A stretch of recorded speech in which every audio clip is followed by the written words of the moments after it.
Good morning. I'm Dr. Wilson Pearl, Associate Professor, Department of Corporate Secretaryship of KCS Kasnada College of Arts and Science. Let us see. What is an example for this sum? If the underwriting is done by only one underwriter, the company is issued 1,20,000 preference shares of rupees 100, 10 each. The whole issue is underwritten by Malan for a maximum commission permitted by the law. The application for 1 lakh shares were received in all. Determine the net liability of underwriter. So that is the net liability of, and the companies are, the problem is asking you to find out what is the net liability of underwriter. So that is the case now. Let us see. Now, the company, because there is only one underwriter, so the gross liability minus the application received will be in the marked application. So which means 1,20,000 minus 1 lakh will be the net liability of, will be 20,000 for the underwriter. Now let us see, if it is underwritten by more than one underwriter, if it is one underwriter, the whole thing goes only for the credit of the one underwriter. Now if it is more than one underwriter, then comes the picture of marked application, unmarked application, because the application received should be scrutinized in which name, that comes into picture. For example, here, let us take this example. There are 6 underwriters are there. A, B, C, D, E, F is there. They are underwriting the shares for the worth of 50,000. Oh, sorry, it is 1 lakh. Okay. Now, all the application were received goes to the credit of underwriters. The marked application now is for 35,000 A, 30,000 B, 20,000 C, 10,000 D, E is 3,000 and F is 2,000 shares. Now, all the marked application were to go to relief of the underwriters. That is what the problem says, which means it is given credit to the underwriter. Out of 35,000 guarantee, he receives the 10,000 for his name, for his credit. That is marked application. So that will be subtracted. So we'll see this in the next slide, how it has been worked out.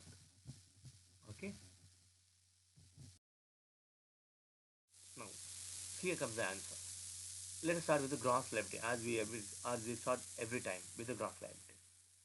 A's liability is 35,000, B is 30,000, C is 20,000, and D is 10,000, and E is 3,000, and F is 2,000. The marked application for all the 6 are 10,000, 22,500, 20,000, and 7,500 and 5,000. For F it is nil, which means he is not able to sell even a single share in his credit. Then, when you subtract the marked application from the gross liability, the liability works out for A is 25,000, B is 7,500, C is nil, which means he is given the guarantee of 20 and he has sold the guarantee of 20,000. Then D is 10,000, he is able to sell only 7,500 shares in his credit. Then D 5,000, but he is able to sell 3,000 shares, but he is able to sell 5,000 shares, which means he has a surplus of 2,000 with his credit. F is able to sell, the guarantee is given by F is 2,000, whereas he is not able to sell even a single share in his credit. Now, after this, next step, we'll first segregate the surplus from the E to the other underwriter. Once we get a negative balance, it is called a surplus, and that will be allocated to the remaining underwriters in their gross liability ratio. Here, A, B, C, D, and F was the remaining application, because here E has a surplus. So no more E is responsible for any liability. Now, the surplus received from E will be distributed to A, B, C, D, and F in their gross liability ratio, which is 35, 30, 10, and 2. When you allocate that, A's share will be 909, B share will be 779, and C will not get anything because he is already there, 0. Then D will get 260 shares and F will get 52 shares. Now, once you subtract this, the remainder will be the liability of A, B, C is already nil, therefore there is no liability for C.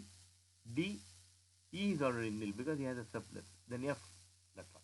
Now, let us go for the unmarked application. We received 85,000 shares, out of which 65,000 is marked. The remaining will be called as unmarked, which is 20,000 shares. Now, this 20,000 shares will be given credit to the remaining applicants, remaining underwriters. Who is the remaining underwriter now? Here, A, B, C is already nil. Therefore, he is no more an underwriter. He is no more having any liability. Therefore, no need to share him with for the unmarked application. Then D is there. E is also had a surplus. No need to share him the unmarked. Then F is there. So which means this 20,000 shares called which is unmarked will be shared among A, B, D and F in the reliability of 35, 30, 10 and 2. When you allocate this, you will get 9,090 shares for A, 7,792 shares for B, and C is already nil, and D will get 2,598 shares, and F will get 520 in its credit for the unmarked application. Now, the remainder will be 15,001 share for A, and B is getting a negative balance, and D is getting a negative balance.